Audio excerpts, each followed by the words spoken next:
Alrighty, this is terrifying, but in a very cool way. Not practiced, literally just plugged into Promethean, whatever this thing is. Howard came in to check I had my cords in the right spots. Other than that, I'm just going for it because I think this is pretty cool and we're just going to push it, so we'll see what happens. Background, I have a camera running there. That's what we're looking at the minute. This screen is recording, so whatever I do here we can capture forever and ever and ever and ever. I've got my laptop plugged into the back end of this TV. It's sitting on the floor down here, you can't see it. So my keyboard, I don't have access to my keyboard. I'm just literally going by touch on this screen. There's a stylus, here it is. Stylus somewhere. All right, let's have at it. So this is a folder full of photos. I'm in Capture One 10. It's just editing software. It's a bit like Lightroom, except better. And it can, talk to Photoshop and things like that. Let's hook in. Now this is a folder of photos I've got. We took in March. It was when all the diploma and Cert 4s got together and we did a bunch of shoots. So, I don't really know where to stand yet. I haven't worked that out. I probably should have framed it a bit wider, but So I'm going to hit up here, and this screen is making my computer mouse do cool. And I'm going to search for all my 1-star and higher photos, and it's working. Oh my gosh. So we started off with a fashion shoot. That's my photo on the screen, which I brought up by touching a TV screen, and it's mirroring on my laptop. Sorry, I'll stop saying that, but okay. So let's scroll down to some cool stuff. That's pretty cool. We're still in sort of behind the scenes shooting. Here's Freddie in the age of digital, rocking a camera from like 1850. But yeah, okay, so let's hook into this photo here. Now this photo's already had a little bit of editing done to it. It's a TIFF format. I'm getting a bit geeky, but okay, let's jump into, that's my file organization system. It's looking at my hard drive there. Let's jump in to making some adjustments. And here's all the Photoshop tomfoolery here. Generally what I would be doing is sitting in front of my students behind a computer, dragging these things around on a mouse, looking at a computer screen that is projected behind me, which kind of works depending on how much light is in the room and all that kind of stuff. So I'm going to boost those shadows. Why not? Grab the slider and bring them out. And as you can see, it's working. I'm moving a slider with my finger. That's awesome. I don't really want to add too much of that. Maybe we'll add a bit of warmth to the scene. See how we're introducing, that's way too much warmth.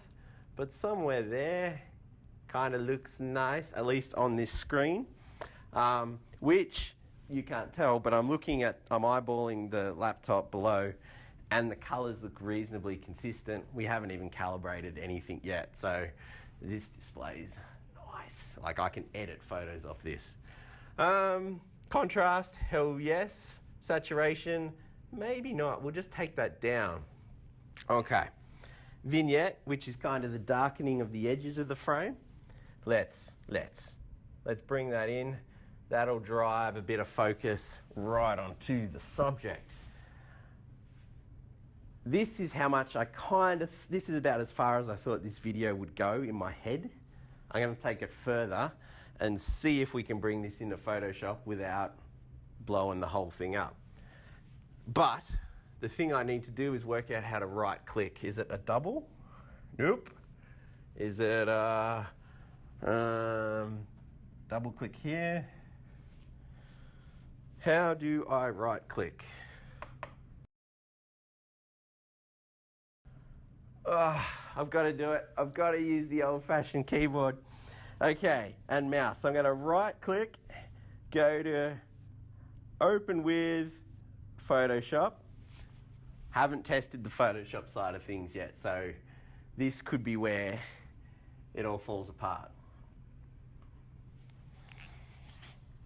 Photos in Photoshop, that is good. Let's have a look and see what we can do in Photoshop. Filter, we can, everything's kind of working all right so far. Let's make a new layer of this. Yes! So just in case I bugger this up, can I say bugger in this? Anyway, don't know. Filter. Let's do some cool stuff. Let's get into Nick collection. Come on. Analog effects. Let's make this really high resolution, nice photo. Look like it was, you know, shot about 45 years ago. Let's choose a camera. We're playing, so let's choose toy camera. And let's have a look at some of the adjustments we can make here. Do we like that? I don't know if I like that. What about toy camera 7? Ooh, look at that contrast. That is not bad at all. It needs a little bit of tweaking though. Let's jump into here. Detail. We need a little bit of, I can't rest with my palm, sorry. Detail, bang. Bring back a little bit of detail just because. Brightness could come down a little bit because, too much. Somewhere there. I've got to loosen up that contrast. That's just too much for me. Okay, now we can see those edges and things like that, doing some cool lens blur, sort of replicating that vibe you get when you really play with a toy camera. That zoom strength is really extreme for me. I'm a little bit more subtle. That works. What if we move that adjustment and, okay, resizing that way isn't going to really work. What if we, there we go. There we go. I'm not actually sure that that's me doing this and the TV not responding is the TV's fault. I actually think that that's a Nick collection thing. It only wants to move stuff like this. Come back, come back.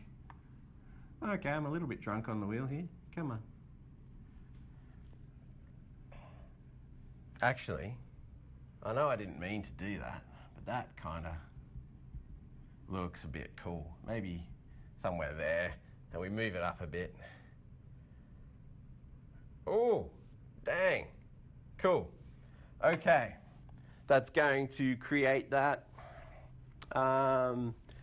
Give it a minute. It's doing a lot of pixels. I'm just going to check this screen is still recording. The camera's still recording. It is. All right. So what we have now is a fresh layer here with that effect applied on top. Nice. Do I want it to appear everywhere? Maybe I want to get this blur off her body. Add a layer mask. At the moment it's white, which means you see it everywhere. But if I get myself a paintbrush and I paint with black, and let's just make sure my brush is kind of big and is very soft.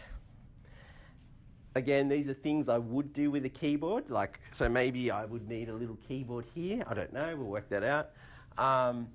But I can get I want a bigger brush, bigger. How's that look? Yeah, that'll do. And then we can kind of just mask away that effect. And like I said, this is super duper rough.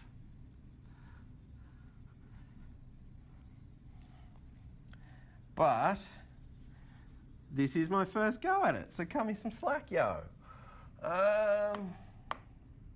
Size, let's make this a little bit bigger.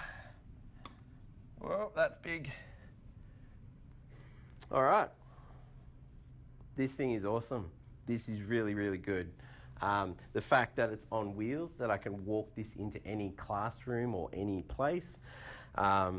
We can shoot tethered with this, so the camera there can be plugged into the laptop. Yeah, we've done that. We've done that in the past, and we plug into some computer screens that the students kind of huddle around. But this, you know what I mean? Like we can, anyway, really, like honestly, I've spent the amount of time this video's been recording on this, plus 5 minutes beforehand working out where to plug the cords in.